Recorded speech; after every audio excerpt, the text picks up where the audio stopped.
Good morning. ఇప్పుడే లేచిన నేను. టైం 6:30 అవుతుంది. 7:30 వరకన్నా స్టార్ట్ అవుదాం, ఎందుకంటే మనం వైజాగ్ పోవడానికి 4 hours టైం పడుతుంది. ఇక్కడ నుంచి వైజాగ్ 200 kilometers వస్తుంది. గూగుల్ మ్యాప్స్ ప్రకారం అయితే 3 hours 40 minutes చూపిస్తుంది.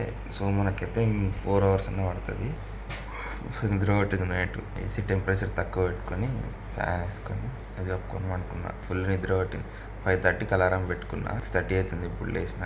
ఇంకా లేట్ చేయకుండా తొందర లేచి రెడీ అయ్యి స్టార్ట్ అవుతాం. చలో స్టార్ట్ అవుదామని చూస్తే వర్షం మాత్రం ఫుల్ సంపుతుంది. చూడండి, ఫుల్ వర్షం పడుతుంది, మామూలుగా పడతలేదు. ఇది బస్ స్టాండ్, మన బండి అక్కడ ఉంది. అదే సో నేనైతే మొత్తం రెడీ అయిపోయినా. ఇప్పుడు చెక్అవుట్ చేసి కిందికి వెళ్ళి స్టార్ట్ అవుతా. ఇప్పుడు టైం 7:44 అవుతుంది. 1 అవుతుండొచ్చు వైజాగ్ వెళ్ళేసరికి. ఫస్ట్ పోయి అక్కడ రూమ్ తీసుకుంటాను, ఎందుకంటే ఫుల్ వర్షం పడుతుంది. ఇవి ఎట్లా అన్నీ తడిసిపోతాయి. సో వర్షం పడితే మాత్రం నేను గోప్రో తీసేస్తా, ఎక్కువ పడుతుంది. నార్మల్గా ఉంది అంటే మాత్రం నేను గోప్రో పెడతాను. గోప్రో తీసేసి మధ్యలో ఒకవేళ వర్షం అవుతే మాత్రం నేను గోప్రో పెడతా, లేదంటే డైరెక్ట్ వైజాగ్లోనే లాక్ చేస్తాను. ఇప్పటికీ 40 kilometers వచ్చిన వర్షం మాత్రం దారుణంగా పడ్డది. మొత్తం బ్యాగ్ లోపల కూడా తడిసిపోయినాయి. వ్యాలెట్, డబ్బులు అవి ఇవన్నీ తడిసిపోయినాయి. నేను చేసిన ఒక మంచి పని ఏంటంటే నేను స్నానం చేయలేదు. పొద్దున వచ్చేటప్పుడు స్నానం చేయలేదు. ఒకరు చేసింటే మాత్ం ఆ బట్టలు తడిసిపెట్టి మళ్ళా రూమ్ కి మళ్ళీ చేయాల్సి వస్తుండే. అందుకే పోయి మళ్ళీ ఫ్రెష్ అవుతాను. నేను ఇప్పుడు 40 kilometers ఏమో వచ్చిన అంతే. ఇది ఫస్ట్ టోల్ గేట్ day 2లో.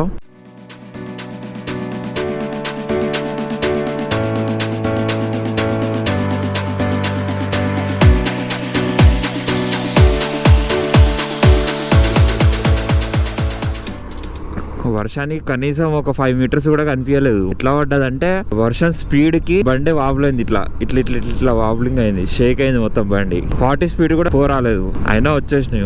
ఆడమే మంచిదైంది, ఎందుకంటే అక్కడ ఉంటే అట్లనే వర్షం పడుతుండే. ఇంకా ఒక చెరువు అయితే నిండిపోయి మొత్తం ఇక్కడ దగ్గర దాకా వచ్చింది. అక్కడ ఆ చెరువు పొలమో తెలియదు కానీ నిండిపోయి రోడ్డు దగ్గర దాకా వచ్చింది వాటర్.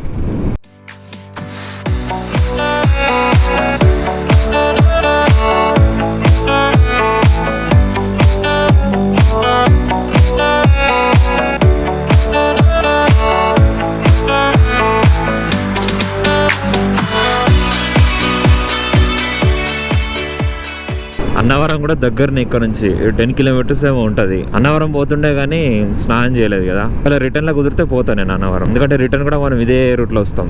వేరే రూట్ కూడా పోవచ్చు అట్లా భద్రాచలం నుంచి, కానీ టాస్క్ ఉంటుంది. అరకు నుంచి భద్రాచలం రూట్ ఘాట్ రోడ్ ఉంటుంది, 170 kilometers ఏమో. మన తిరుపతి శ్రీశైలం ఘాట్ రోడ్స్ కన్నా డేంజర్ ఉంటుంది. అది మాక్సిమం అన్నిటికీ అన్ని హెయిర్ పిన్ బెండ్సే ఉంటాయి అక్కడ. వర్షం పడద్దు ఏదేమైనా సరే. వీడియో తీయరాదు, తడిచిపోతా, మొత్తం ఆగం అవుతుంది వర్షం పడితే. అరటి తోట ఉన్నట్టుంది ఇక్కడ.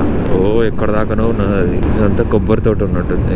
కొబ్బరి చెట్లు ఉన్నాయి. వెదర్ ఇట్లా బాగుంది, వర్షం పడద్దు. ఇదేమో ఊరుంది చిన్నింపేట. ఒక 50 kilometers ఏమో వచ్చిన. ఇందాక నేను అన్నవరం 10 kilometers అన్నా కదా, కాదు 30 kilometers ఉంది ఇక్కడ నుంచి. అక్కడ నుంచి 40 ఉన్నట్టుంది. ఇక్కడ ఎవరిది స్టాచ్యూ? వివేకానంద స్టాచ్యూ. ఎంత పెద్ద ఉంది. స్వామి వివేకానంద స్టాచ్యూ ఉన్నట్టుంది. 9:20 అవుతుంది. బ్రేక్ఫాస్ట్ చేయాలి. నైట్ నూడిల్స్ తెచ్చుకున్నా కదా, చెండాలంగా ఉన్నాయి. ఉప్పు లేదు, కారం లేదు, సాసులు అయితే ఎక్కువ వేసిండు. మొత్తం పారేసిన. అది జ్యూసే బాగుండే.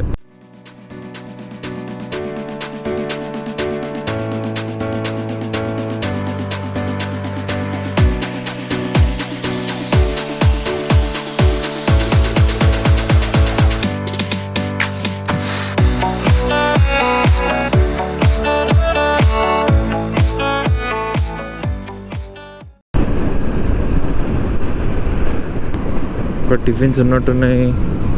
ఒక టిఫిన్స్, అక్కడికి వెళ్దాం. మళ్ళీ యూటర్న్ ఎక్కడుందో ఏమో.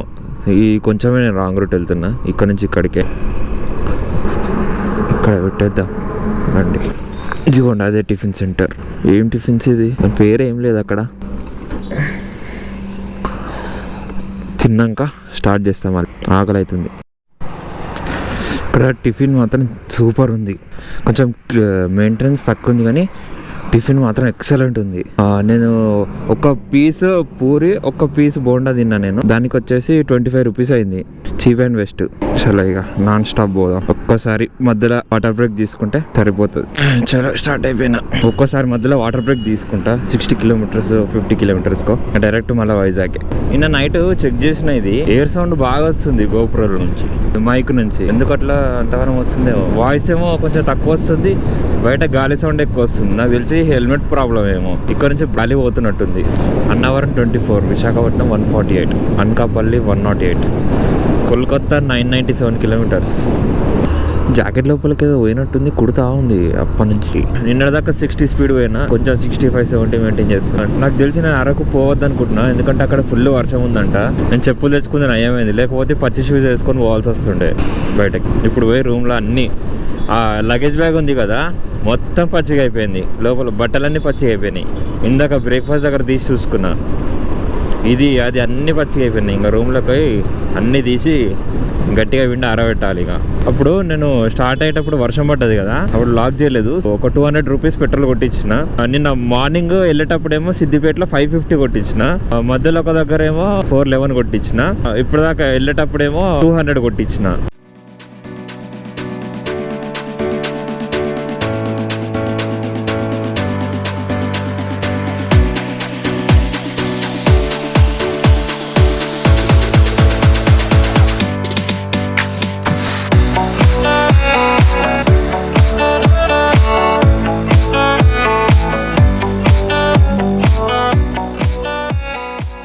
ఇది అన్నవరం, అట్లా వెళ్తే అన్నవరం 2 కిలోమీటర్స్ అంట.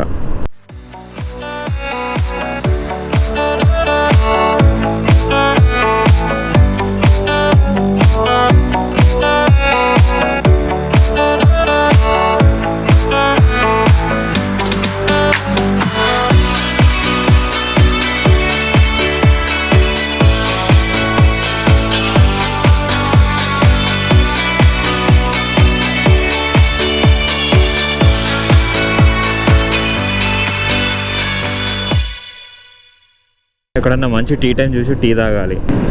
ఇక్కడ ఉంది టీ టైం, బాగుంది టీ ఇక్కడ. స్వైపింగ్ है, फुल टैंकर का. ఓకే,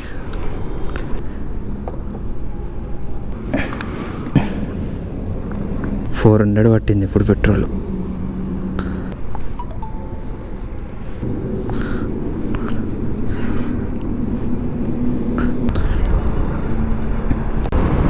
వైజాగ్ వచ్చేసిన ఎట్ లాస్ట్.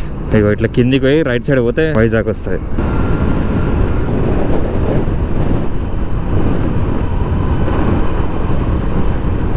ఎట్లా పోవడం, విశాఖపట్నం రైట్ సైడ్.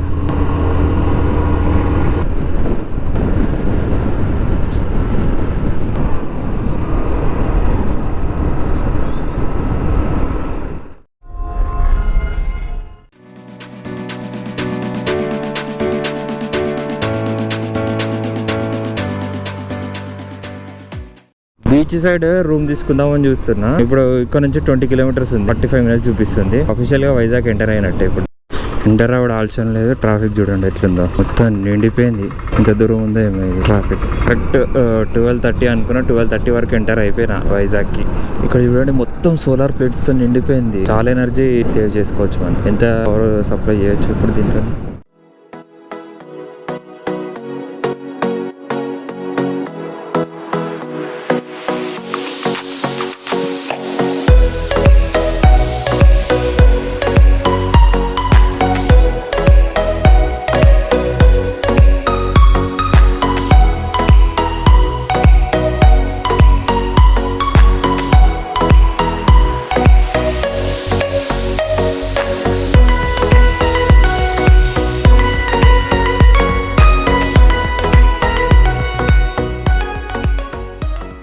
ఇటు పోవాలి మనం రైట్ సైడ్. అట్లా పోయి యూటర్న్ తీసుకొని వెళ్ళిపోదాం.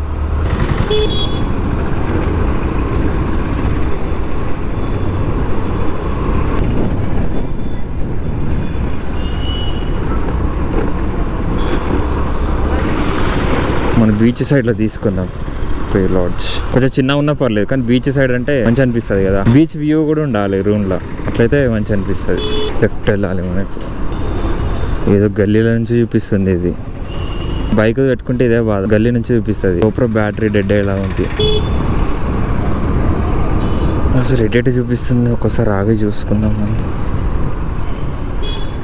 ఇట్లా వెళ్ళి ఇట్లా తిరిగి ఇట్లా వెళ్ళాలి.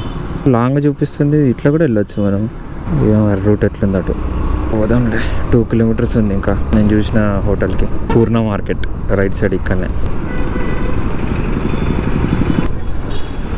వామ్మో ఏంది గల్లీలు, ఇదేం గల్లీలు రా నాయన. ఇది వెళ్తుందా అసలు ఇక్కడ నుంచి? ఏదో గల్లీలు దింపి లాస్ట్కి మెయిన్ రోడ్ తీసుకొచ్చింది. అన్నీ హాస్పిటల్స్ ఉన్నాయి. ఇది హాస్పిటల్ ఏరియా అని ఉంటుంది, మొత్తం అవే ఉన్నాయి. కాలేజ్ అండ్ హాస్పిటల్, ఇది మెడికల్ కాలేజ్. అనిపిస్తుంది బీచ్ అక్కడ.